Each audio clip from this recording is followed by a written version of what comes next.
Hello guys, and welcome to my optimization guide for Total War Warhammer 3. In this guide I will compare all the different settings I feel are relevant in the game to give you guys a better experience and better performance.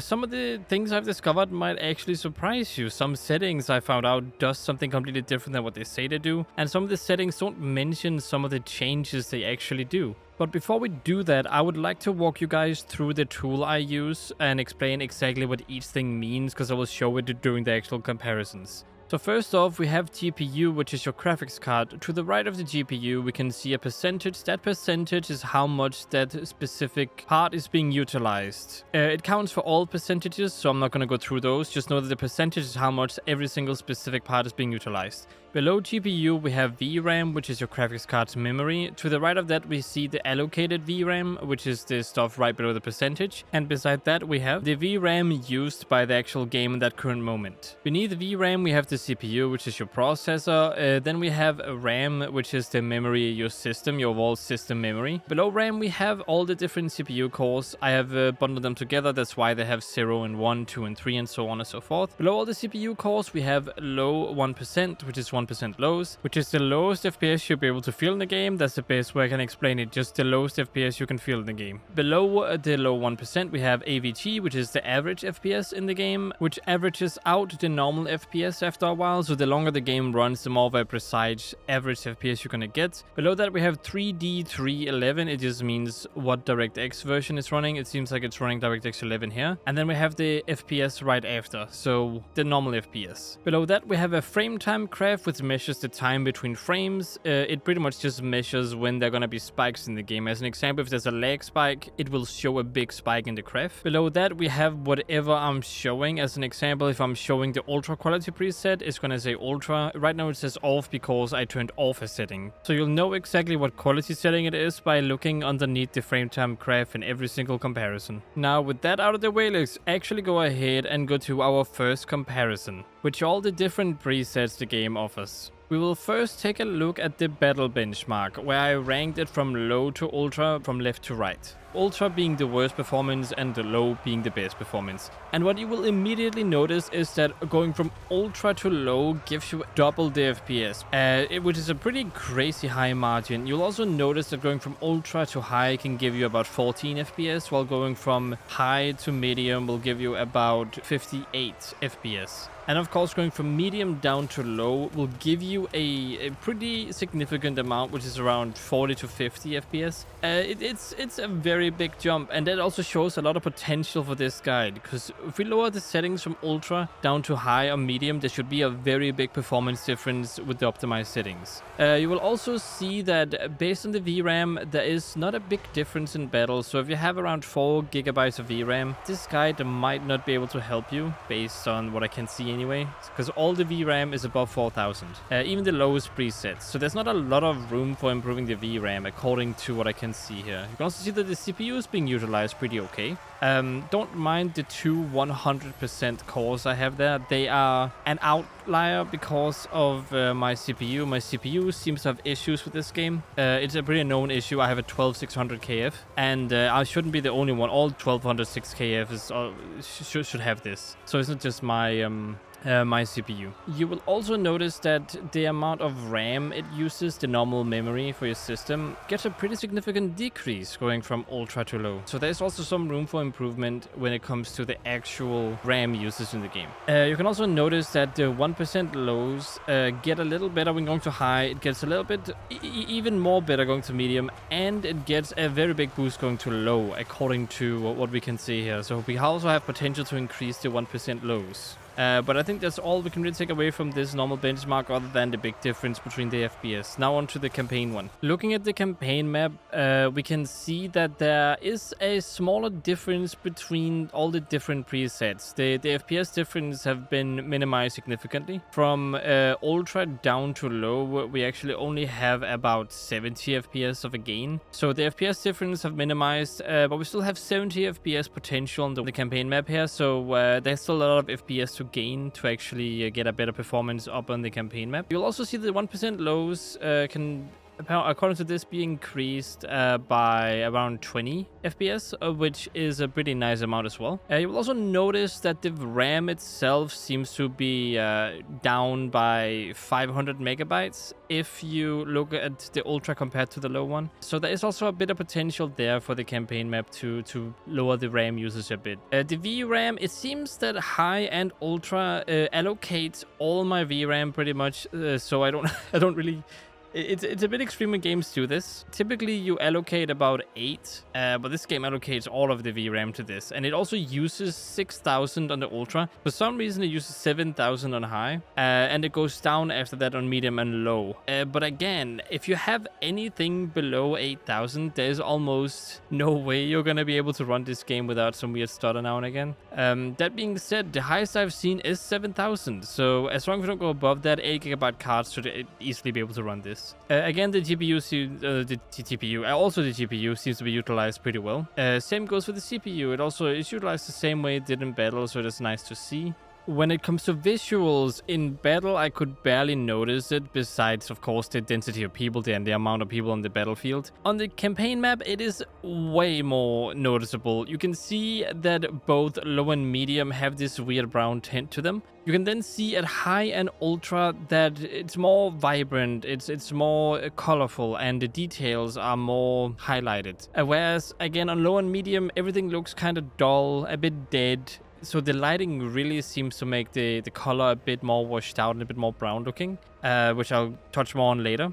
So yeah, you can certainly notice a difference going from low to medium, and then from medium to high is probably the biggest difference. And then from high to ultra, you can notice a little bit of a difference where everything gets a bit more detailed. Now let us take a look at the actual settings, starting with anti-aliasing. This game has 3 different anti-aliasing methods, well, sort of, since one of them is just the same, but a higher version of it. You have TAA high, you have TAA, and then you have FXAA, and of course you have off, in case you don't want to use anti-aliasing. You can see that off is very distracting, all the edges are moving, and if you look at a background that is very visible, or even blurred out, or anything at all, you can easily notice the leaves move, and all the edges kind of be in your face. It highlights it a lot, so I would not recommend off, even though it gives a nice performance bump. When you take a look at TAA versus TAA high, you can't really see much of a difference. At least I cannot see much of a difference. I also cannot see a big difference between FXAA and TAA. When I look at FXAA, there is a slight blurriness. If you look at the tree, I don't know if YouTube compression allows you to show this or allows you to see this, but there seems to be more of a clearer image at TAA than FXAA, but it's so slight that most people probably will not notice it. So for this, I would recommend FXAA. If you are very sensitive to this kind of stuff, I would recommend TAA, but TAA high is way overkill. You also see that you will gain about 17 FPS when going from TAA high to FXAA. Moving to texture filtering, we can see almost no difference between the different settings. You can kind of make out a few differences. As an example, anisotropic 16 times or 16x, I'm just going to call it 16x from now on, seems to have a little bit more color to it, a little bit more of a clearer texture quality, where trilinear seems a little bit more washed out. It is very hard to notice. You also see in the background right beside the average FPS, or right behind the average FPS, you'll see that that spot looks very blurry at trilinear, and it becomes more clear the further up we go, especially at 2x and 4x. We see that it improves a lot. You can also see that 4x seems to be a nice little spot. It gives you 3 more FPS than anisotropic 8 and 16, and it doesn't look as bad as trilinear or anisotropic 2. So here we're gonna go with 4. If you are very picky with textures and you notice a difference in quality, you can bump it up to 8 or even 16, because if you're bumping it up to 8, you might as well bump it up to 16, because the difference in FPS is very minimal at that point. Even 3 is a bit of a stretch, but here I'd recommend anisotropic 4 times, or 4x. Getting to visual effects quality, I don't have a lot to say about this one. Ultra quality to high gives you 2 FPS. If you want more FPS by going to low, you lose a lot of effects. As you can see, all the little bubbles around the orb completely disappear when you go to medium, and there's already practically no difference in average FPS when it comes to medium and low. So for this one, I'd recommend high, simply because medium and low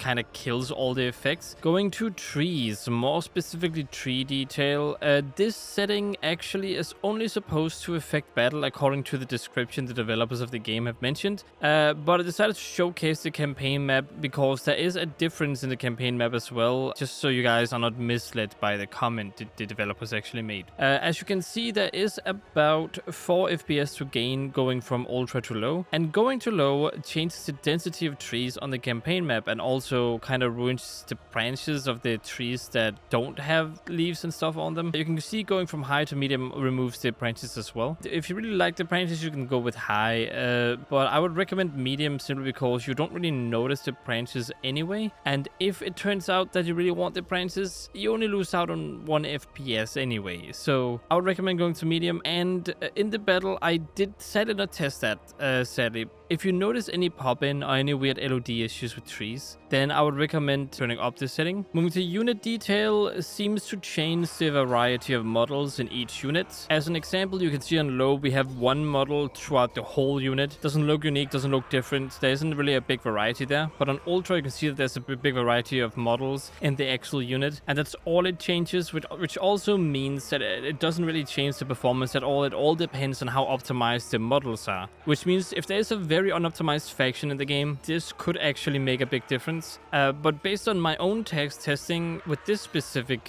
faction, it doesn't change the FPS at all. It depends entirely on what model it is it picks as the lowest one, which you can see is pretty much the same as the ultra one because all the models together there equals the same as all the lowest ones. So I would recommend keeping this at ultra since it doesn't change much. But if you notice that a specific faction has a very unoptimized model, then lowering this could remove that model from the game, hence make your performance better. But in this specific case, I will definitely recommend ultra until you notice something like that. So for the optimized settings, we're going to pick ultra. Next, we're going to take a look at depth of field, which blurs things far away whenever there's an object in front of you that's a bit closer. It's a bit weird to explain or hard to explain, but it's whenever you're focused on an object in real life, the background kind of blurs out, and that's what this tries to imitate. You can immediately see that the FPS, you gain about 4 FPS if you turn it off. It's not really worth having in the game. It is a very subtle effect as well, and it barely even works. You can see that the background is only slightly blurrier on the depth of field on one. So I would definitely recommend turning this off for everyone,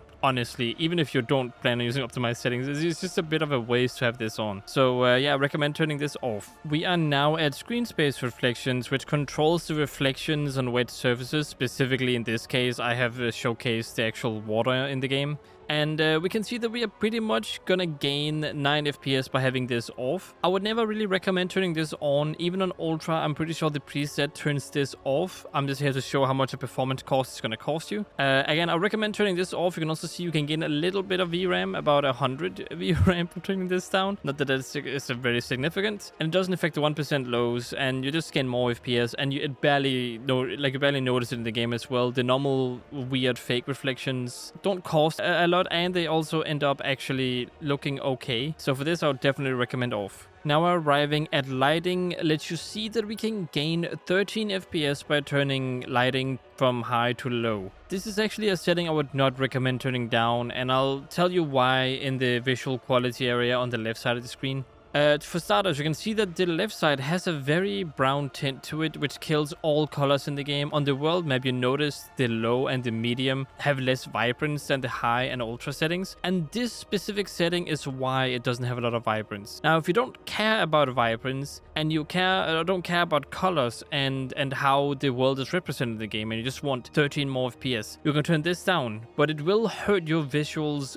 majorly. It is one of the 2 settings in the game that really hurts your visuals if you turn them down. The other one is texture quality, which we're going to get to later. But this specific setting seems to really matter a lot on how vibrant the world looks. Again, it does give you 13 FPS, so it's kind of against the guide. I'm trying to give you optimized settings, but I really don't want to sacrifice the overall visual quality of the world. This does give darker shadows though, and all objects have a little bit more of highlighted detail around them, a little bit like ambient occlusion, which I'm also going to talk about later. But just know that the low setting is okay, but the high setting is really what you want to get that overall cool lighting experience. So lower this if you want, but I'm going to keep it on high because I plan on saving FPS in other areas. But if you still don't gain the FPS you want at the end of this guide, then go ahead and put this to low to see if you can gain the FPS you want for the FPS you need. And turning it down also saves VRAM. Up next, we have corpse lifespan. There is barely any difference between all the timings, I guess you can call them. It is also super hard to test because the benchmark is the only way to get the exact same thing happening on screen, the exact same settings. Otherwise, the battle might change or something weird might happen. So this is the most accurate I can get it,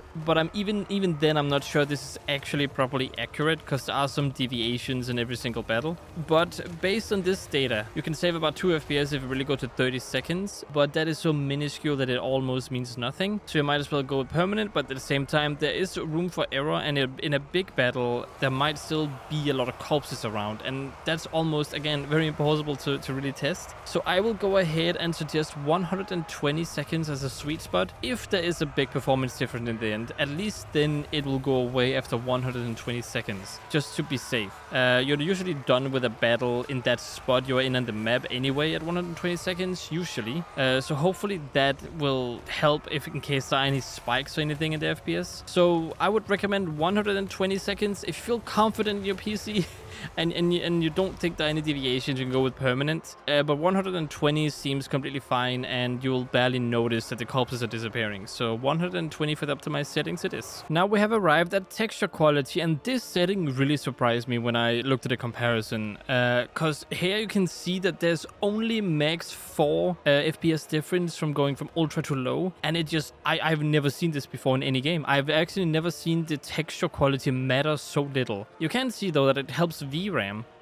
quite a bit when you if you're VRAM limited, but even then your game looks like trash. Honestly, the lowest setting should never be used, and even going from ultra to high murders a lot of the texture. If you really want to get 2 extra FPS on average, you can probably bump it down to high if you really want to, but it really hurts the visuals, so I would recommend staying at ultra for this one, especially since it doesn't actually move your FPS along a lot. Now we have the spooky shadows, which shows another weirdly interesting result. So you can see we have extreme down to low. Extreme is not something that the ultra preset actually enables. The ultra preset uses the ultra shadows, just for reference. The extreme one is just an option there in case someone wants to kill their graphics card, I guess. And the reason why this is interesting is because of the high preset. If you look at all of these, which one do you think looks the best? In my opinion, it's actually the high one that looks the best. It looks more sharp, it looks more crisp. It looks way better than the other ones, and I don't know why. In this specific situation, it does. And if you look at the VRAM, like I double checked if the results actually matched. And if you look at the VRAM, it does match. Like the extreme one takes way more VRAM, then we have the ultra, then we have the high. So it's not because I accidentally did the ultra one again. It's just that the high one for some reason looks way better. I don't know what they did, but in this situation it does. But let's now talk about performance. So going from the extreme all the way to low can gain you about 14 FPS.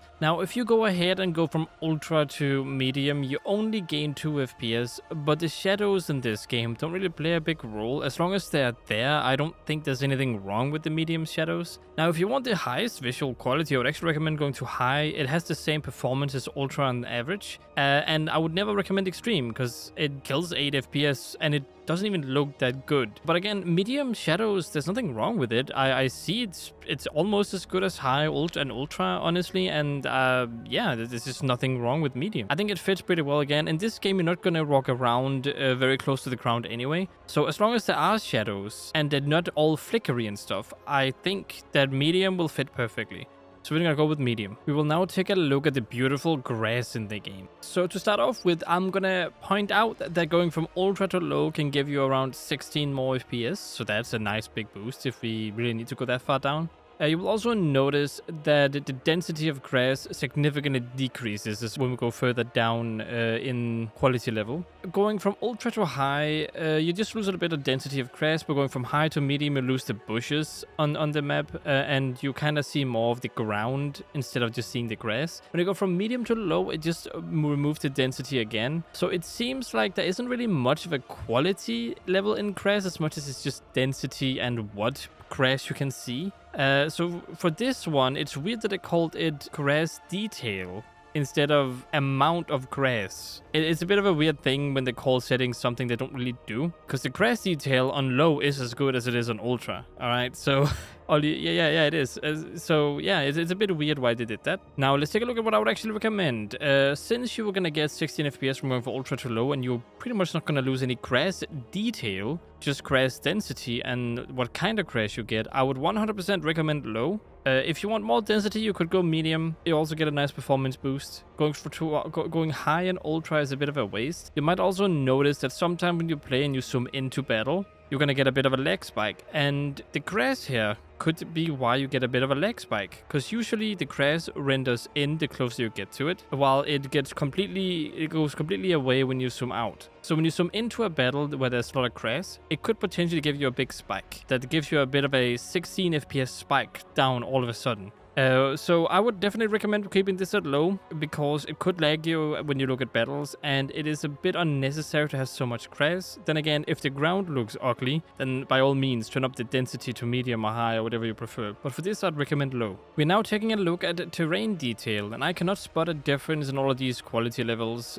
From ultra to high, there's a 1 FPS difference. And then everything below that has the same FPS on average. I cannot spot a difference only in the 1% lows where medium seems to excel. You can also see that if you want a little bit more VRAM, you can gain around 600 by going to low. Again, I do not spot a single difference in the world. It could be the map, it could be something else. All I know is that I did not see a difference. And you can see that there's a little bit difference in VRAM, so it must be active. It's just that it doesn't affect too much. And for this, I would recommend high, because you do gain 1 FPS. Whether or not that matters to you is up to you. You could also just go ultra and you'll barely notice it. But it's just because we're trying to get the amount of FPS without losing any visual fidelity we want, then we should probably just go with high here. But again, by all means, go with ultra if you don't mind losing 1 FPS. Now, going into the building settings allows us to see a little bit of a difference between the different quality settings in this one. So going from ultra to low gives you about 4 FPS. Not a big deal. It doesn't, oh well, 3 FPS technically, but it doesn't really change anything crazy, but it's still 3 FPS you can gain on top of all the other FPS we've gained. If you take a look at the actual quality in the different quality levels though, you can see that ultra has some kind of weird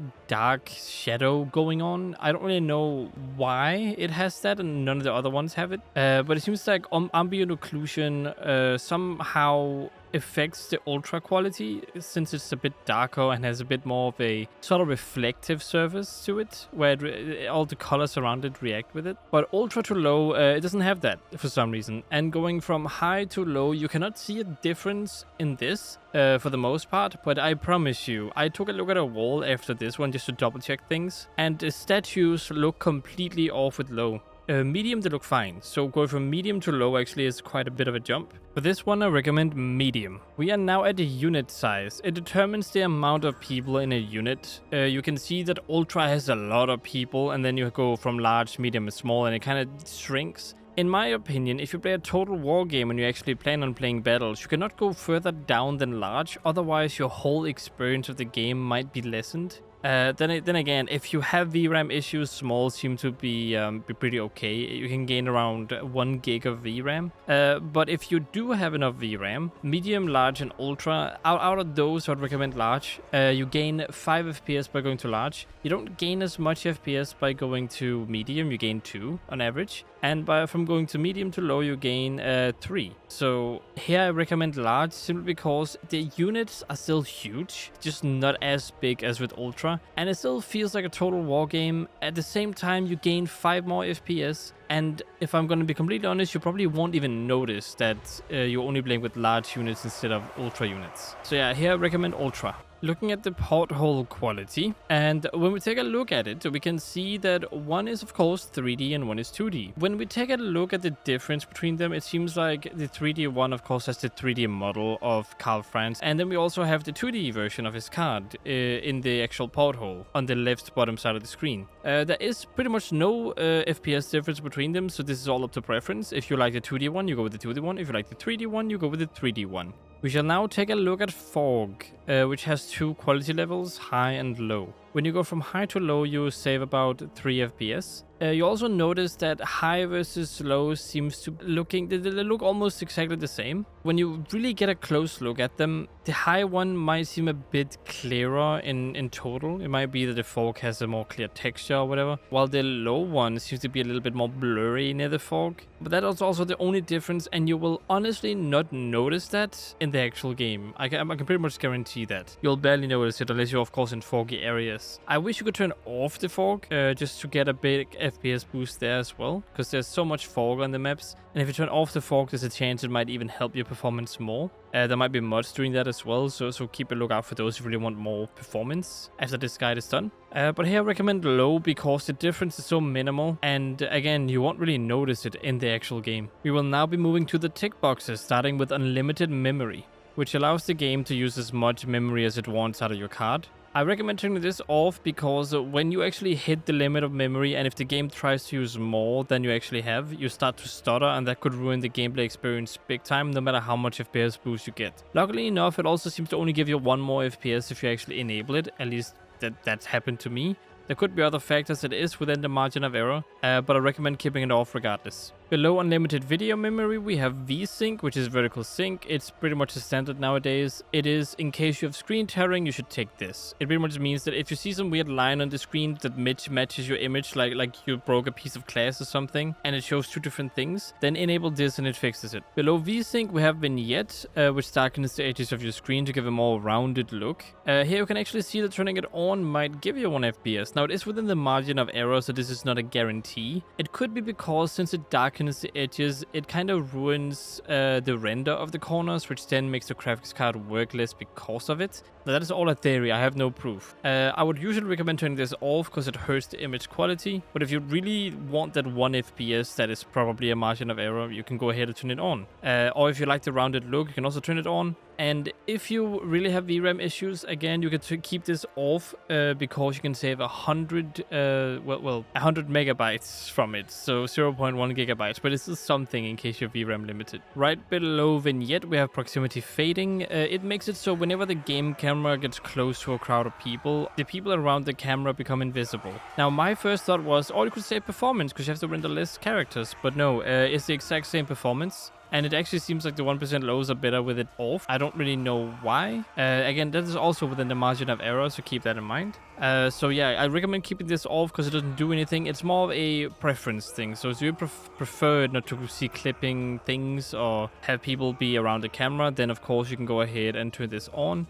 But if you prefer to kind of see everything and nothing around you disappears, then you can go ahead and keep it off. Below proximity fading, we have SSAO, which is screen space ambient occlusion. What this does is it adds shadowy details around objects to make it seem like there's a shadow, like it's a fake shadow around objects to make them highlight and make them stand out a bit more. And as you can see, it adds a lot of depth, a lot of richness to the image. You will save 6 FPS by turning it off, but I do not recommend it since it adds a lot to the image, and honestly, without it, the whole world kind of looks bland and sort of boring and one-colored. It reminds me of those old games you see way back in the day, where they have this one texture throughout the whole thing. There's no shadows, there's no nothing. And even if there are shadows, it's only the objects in the way that causes shadows, but nothing is highlighted, nothing feels deep in the image. And I really think this is one of those settings you should never turn off in any game, and only turn down if you can. So yeah, I recommend keeping this on. Below SSAO, we have Sharpening. Sharpening enhances the image by making it sharper. It makes everything more in your face, if that makes sense. This is the best way I can describe Sharpening. This makes all the details and everything way more nuanced. It makes everything more in your face. It pops out way more.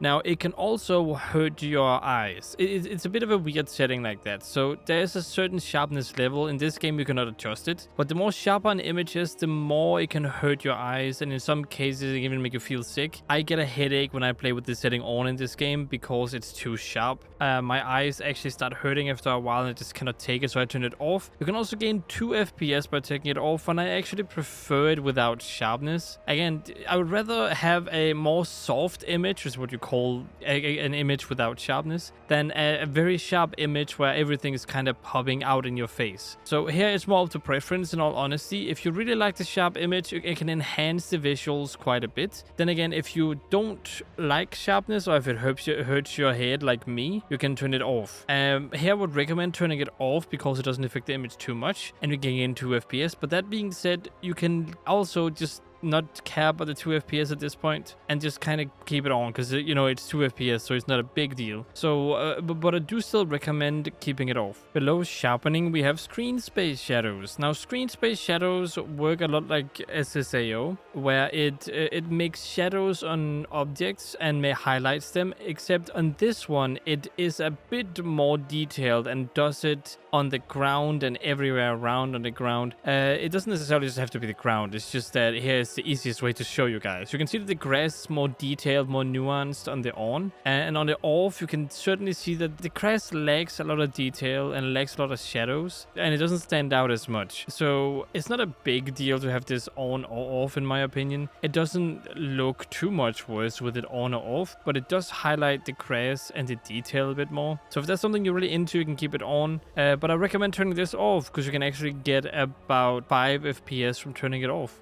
Which is a nice amount, of course. But that being said, again, if you really want this on, you really want that extra detail on the ground, you can keep it on. But if you want 5 more FPS, you can turn it off. I recommend turning it off for my optimized settings. Below screen space shadows, we have cloth simulation. This setting is supposed to change how cloth behaves in battle or on the campaign map. I don't actually know how it works because I couldn't get it to work, or at least if it was working, I didn't notice a difference. As you can see, the results show that apparently having it off is 1 FPS better than having it on, but I don't know if that is an actual real result. As you can see, the right one is a little bit more zoomed in because I had to restart the game and everything to make this work properly. And when I tested it out, I did not see any difference. I did not really get any performance difference either.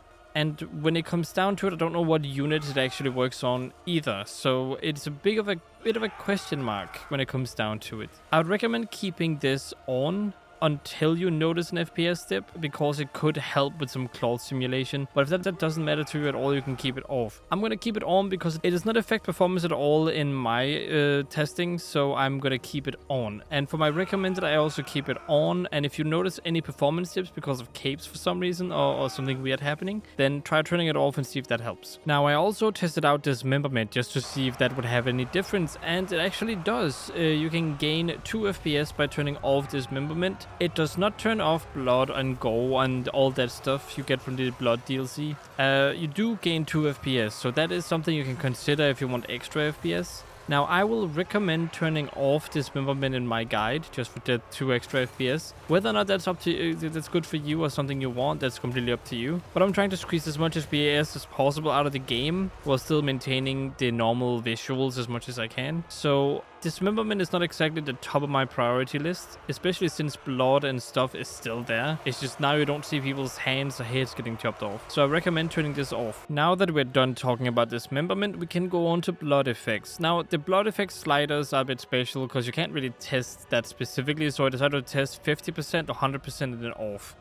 Also 0% to see if 0% still did something, and surprise, surprise, it actually still takes effect when you put it to 0. It's just a very small amount. So 0% isn't actually 0%, which is a bit funny to me. But anyway, when it comes down to FPS difference and quality difference, when you go from 100 to 0, you can gain about 2 FPS. If you turn the blood effects off, you can actually save the same amount as if you go to 0, funny enough. I don't know if this is within the margin of error or not, but it seems like you can save 2 to 3 FPS in general by actually lowering the blood settings to 50. Minimum 50. If you go below 50, it doesn't really seem to help you a lot. So staying at 100, you're probably going to lose a bit of FPS. But if you go to 50 and down below, you're then going to get around 2 to 3 more FPS. Of course, I'm pretty sure it's within the margin of error. So if it really bugs you that you go down to 50%, then by all means go to 75 or even 100. But for me and my guide here, I recommend 50% because, again, those 2 to 3 free FPS where you still get blood effects and everything, it's not going to affect you at all, and if you can get 2 to 3 more FPS, that's a nice bonus.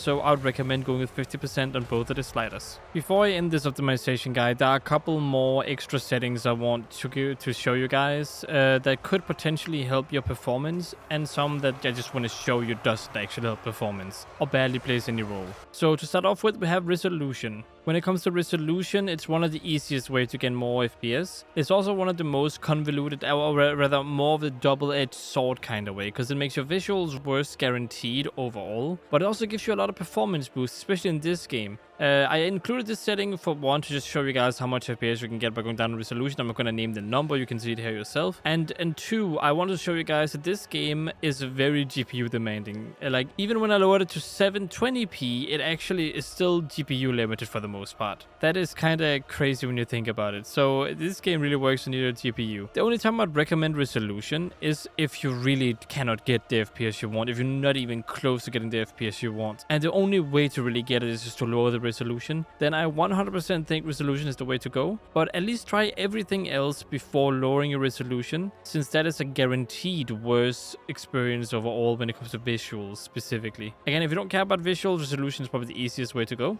But if you care about visuals and you want the game to feel immersive and interesting, then at least try the settings I've showed you in the past. We'll now take a look at actual resolution scaling, which is a setting that controls the rendering resolution in the game itself. It doesn't change the window resolution. So everything is going to stay the same size as your screen and stuff like that. So the rendering resolution scales at a percentage of your own resolution. So 50, 75, and 100%.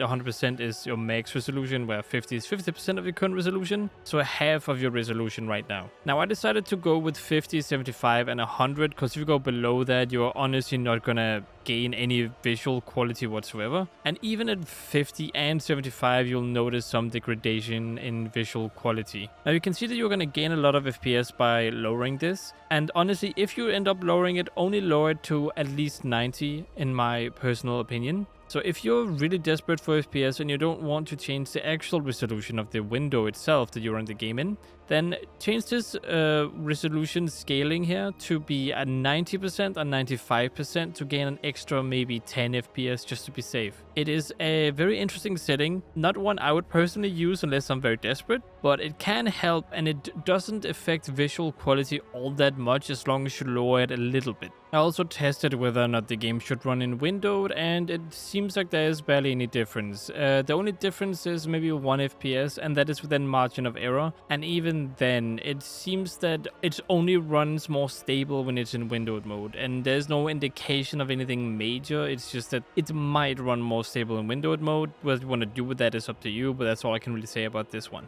That was the last of all the settings I felt were relevant for this optimization guide. I will now show a comparison between the Ultra preset and the optimized preset I created. I'll show really fast what my actual optimized preset is, so I can take all the things I've said in the past in this video and actually apply them right now on screen. And then I'll show you guys how it actually runs on the optimized side and on the Ultra side. And I'll do that for both the actual world map and in battle. We will start by taking a look at the actual battle benchmark. As you can see here, we have the optimized settings and of course the Ultra settings. You'll notice immediately that there's a difference between the two, and that is that on Ultra there are more people on screen, of course, because we only have large on optimized and we have ultra on the ultra setting. So right there's a bit of a difference. But you also notice that visual quality wise, there is barely any difference. You'll notice that the ground might look a little bit worse than the one on ultra, but that's because of the anisoptic one we have 4 times. If you really hate that, you can always up it, but I think the ground looks fine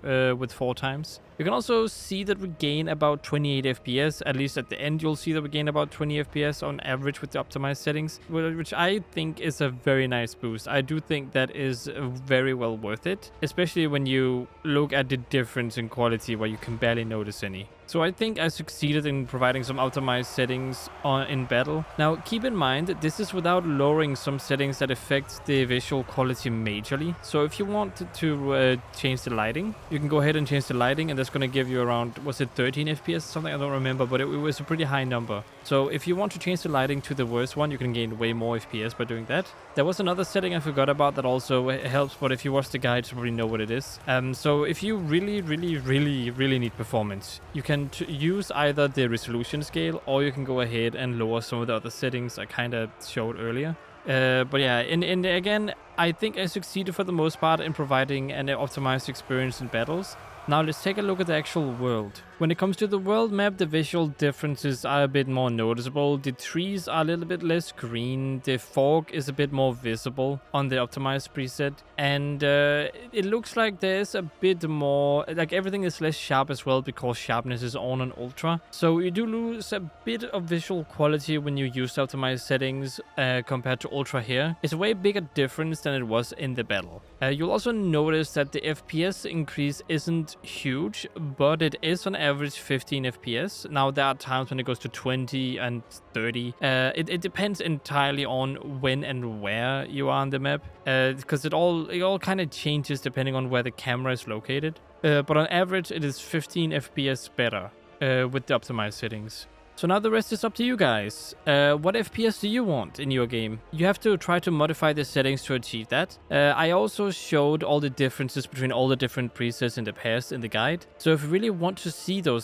effects all those settings have, you can go ahead and scroll back in the video, see what exactly you can change and modify there. Now again, it's important to note that this is more of a, not a final setting preset that are made for you. It's more of a modified at your own thing, but use it if you want. So if you really want to get more like worse lighting, go ahead and lower it and then still use the rest of my settings in the preset. It's all up to what you want to do with it.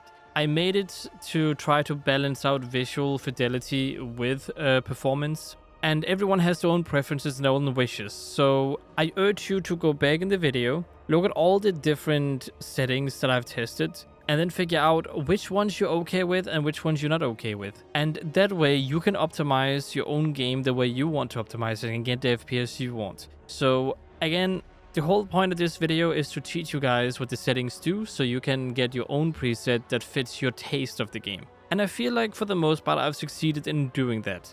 So I hope you guys enjoyed this optimization guide. I worked pretty long on it.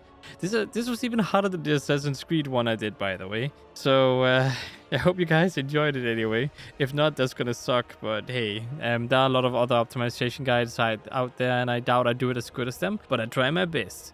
So yeah, let me know if there's any game you guys want me to do optimization guide for next. You can leave it in the comment section if there really is one. But it has to be something I played before, because I don't have the money to buy every single game and then optimize it based on that. Even older games, I can also test those out if you want. And again, that is relevant because there might be someone out there with a very, very old graphics card like a 960 and they cannot even run Far Cry 5 as an example. Then I would love to test Far Cry 5 for them. All that kind of stuff is something I'm really into and it's something I really want to help people out with. And it's also enjoyable for me to actually test out these games, weirdly enough. I do actually enjoy it.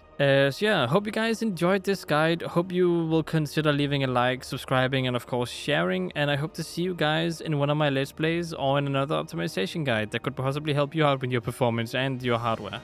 And of course, as always, stay awesome.